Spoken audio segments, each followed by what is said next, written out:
หัวนี่ไหมเอาน้ำกีพาใส่หัวนะน้ำกีพาใส่หัว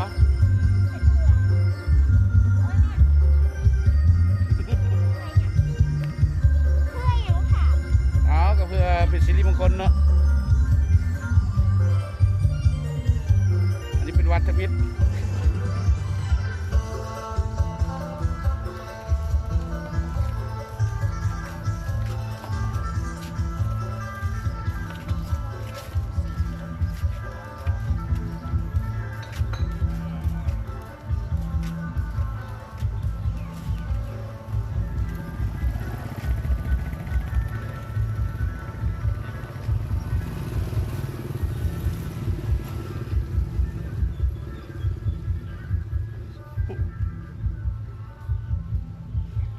วัดจำอิดผ่านไป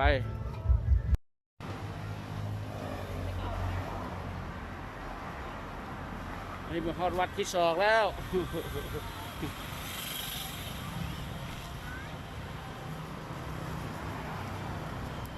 ได้ปะล่ะไป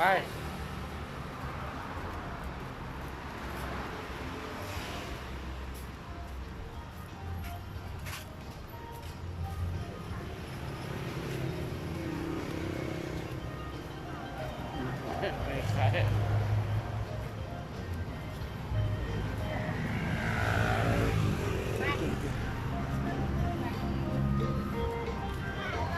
อาหารขายเขาปิ้งครบหมด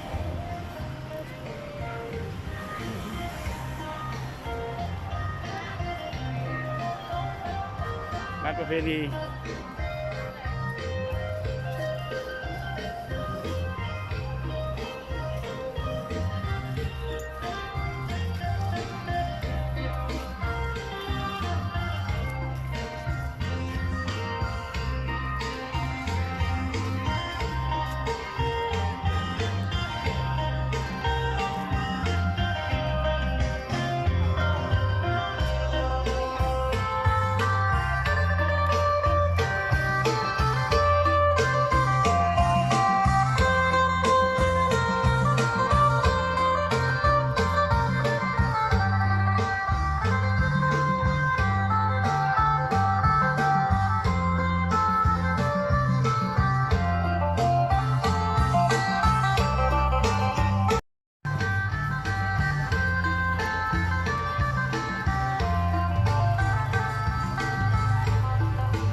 ไปขึ้นวะ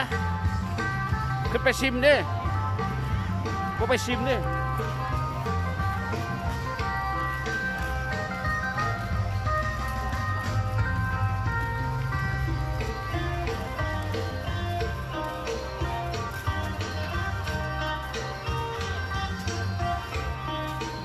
ว่าสภาพโควิดประเพณีเขากับบละทิม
สำเร็จไปวัดที่สอง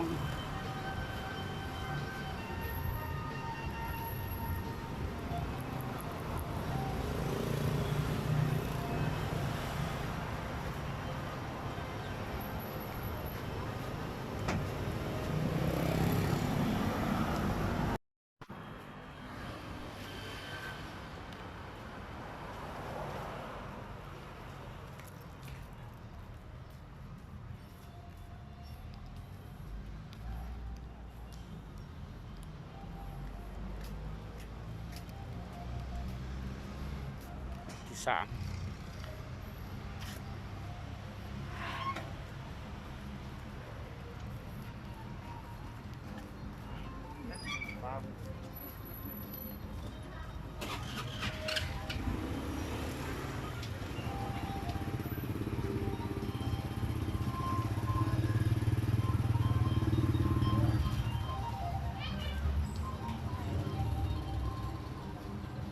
โอ้ลองมือเด้อ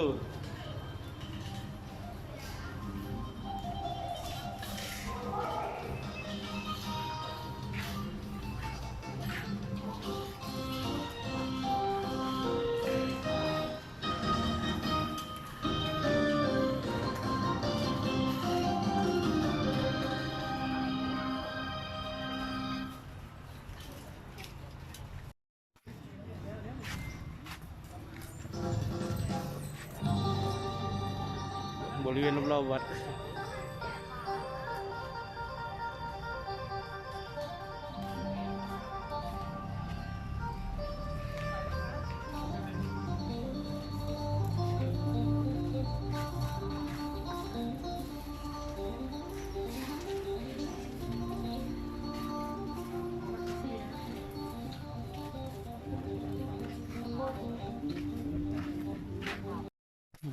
โอ้ยาดมือเด้อ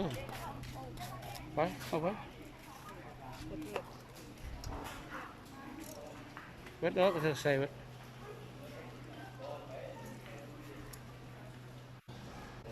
โอเค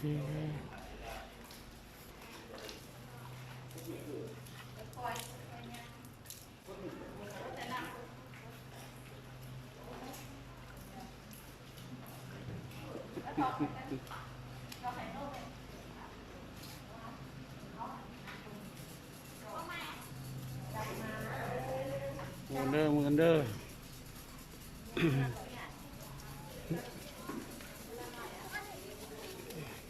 มัดแขนเป็นมัดแขนไหม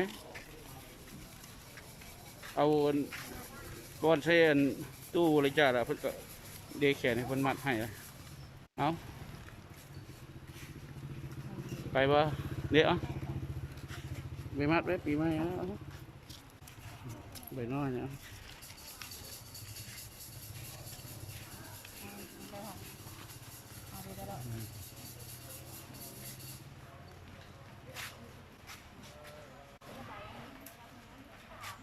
ก้อ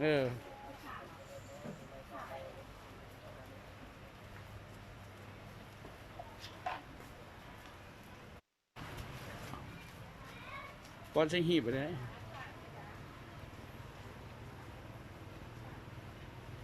กะพูดในลูกอย่าไปพูดก้อนใส่หีบ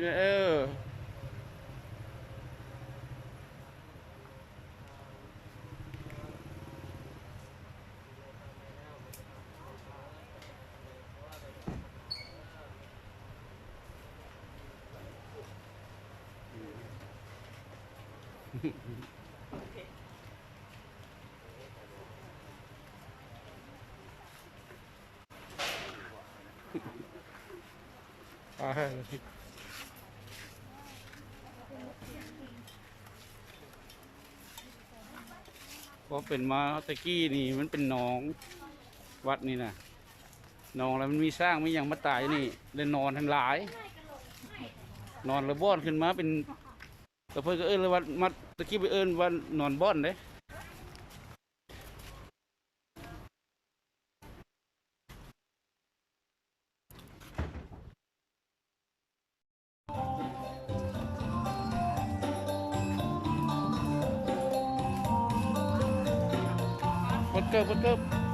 บดเกิบไปเนาะฮะไปเขาไม่ได้เดินสื่อเลย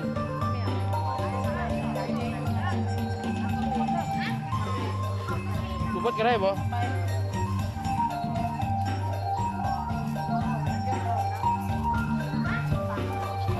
โอ้ขัดเจ้าหน้าของคนละกระดูกกิ๊บก็ใส่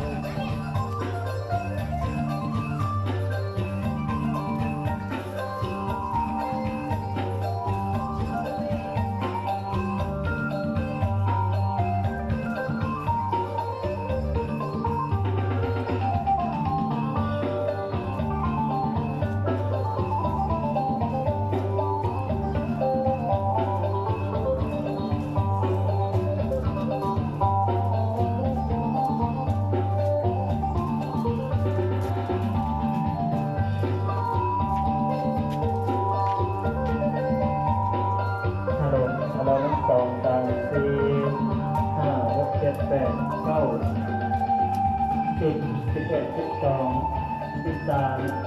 ขอเจริญพรขอบคุณญาติโยมที่มาตรงน้ำทางที่วัดตรงทางกอเนาะ วัดดงสังทอเฮ็ดคักเด้อวัดดงสังทอเด้อ อย่าลืมมาก่อนบาทก่อนคง เขา มาก่อนบาท เอาไปไว้ใส่เนาะดูดูนี่ มาก่อนบาทก่อนแผ่มาก่อนตลาดเชิงทีมาปลูกดอกกระแสมาก่อนบาทมาก่อนทำนายเวรมาก่อนมาตัวบูชาอารัมเปิดนอกตัวเสริมสร้างบารมีดีมีแห่งปีใหม่ตามใหม่มาเจอบุญเขามาต่อบุญใหม่นอก มาหาเจ้าเด้อตู้เจ้าไปอยู่ใส่ลูกกระดูกเจ้า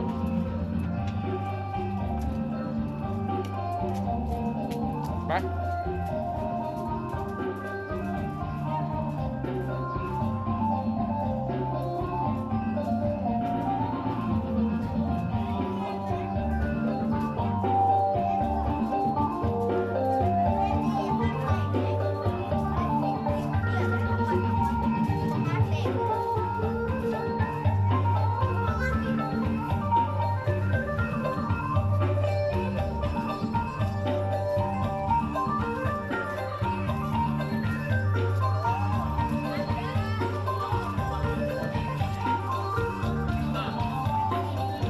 เอาลงไปเอาแป้ง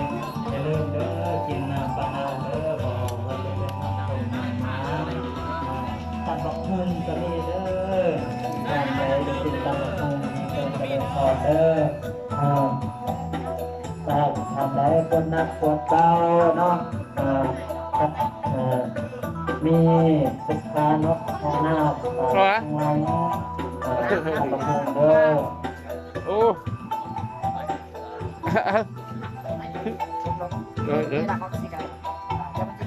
เอาโอ้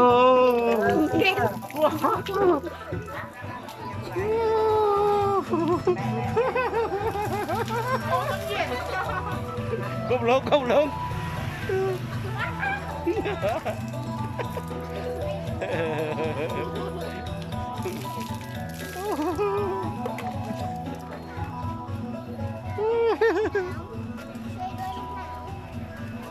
วัดที่ไหนแล้ว